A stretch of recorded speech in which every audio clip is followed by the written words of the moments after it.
Allora ho deciso di fare questa recensione in presa diretta, un po' diversa da tutte le altre recensioni che di solito vediamo un pochettino. Allora vi dico subito che le cuffie si attestano su una valutazione audio di 3 stelle, 3 stelle e mezzo.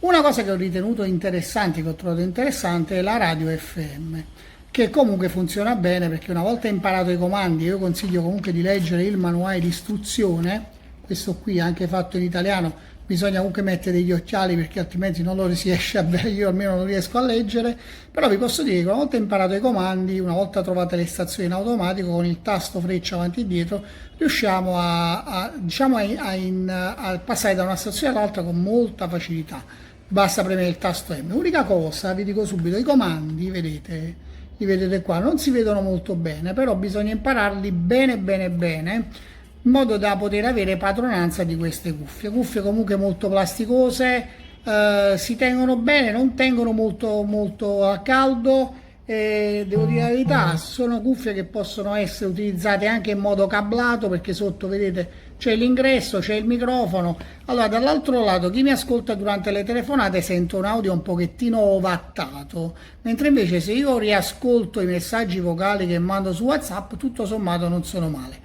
Qualità audio comunque si attesta sulle 3 stelle perché c'è un bel basso, c'è un tasto laterale, vedete qui sotto, di equalizzazione che ci dà già delle curve preimpostate che comunque sono delle curve non di grande qualità, non troviamo una grande qualità, stessa cosa, questione mancanza di riduzione del rumore, almeno io non l'ho trovata, però tasto fisico di accensione on off posizionato direttamente qua, lo vedete, ve lo faccio vedere, eccolo qua, e si collegano immediatamente con il telefonino. Su questo aspetto ho trovato una buona stabilità, anche guardando la televisione con le cuffie Bluetooth non c'è ritardo audio tra parlato e quello che viene visto. Pertanto questa è un pochettino la mia valutazione, un pochettino atipica. Oggi vi ho voluto parlare perché mi sono messo da qualche parte in casa ad ascoltarle per testarle bene. Diciamo che è un po' di giorni che le sto utilizzando, l'archetto comunque è gommoso, non ci sono materiali premium di plastica argentata, tutto sommato è una cuffia interessante, ricarica USB-C e abbiamo anche il cavetto diciamo jack 3.5 che ci consente di poter ascoltare l'audio direttamente dalle cuffie. Però quando utilizziamo poi il cavetto perdiamo l'elettronica, quindi perdiamo la possibilità di poter parlare al telefono. Questa un pochettino era il racconto di questa cuffia che vedete qua, che comunque alla fine comunque risulta interessante. Se volete spendere poco è un prodotto interessante. Se avete domande scrivetemi, sarò ben contento di potervi dare una mano. Ciao a tutti.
Monkey.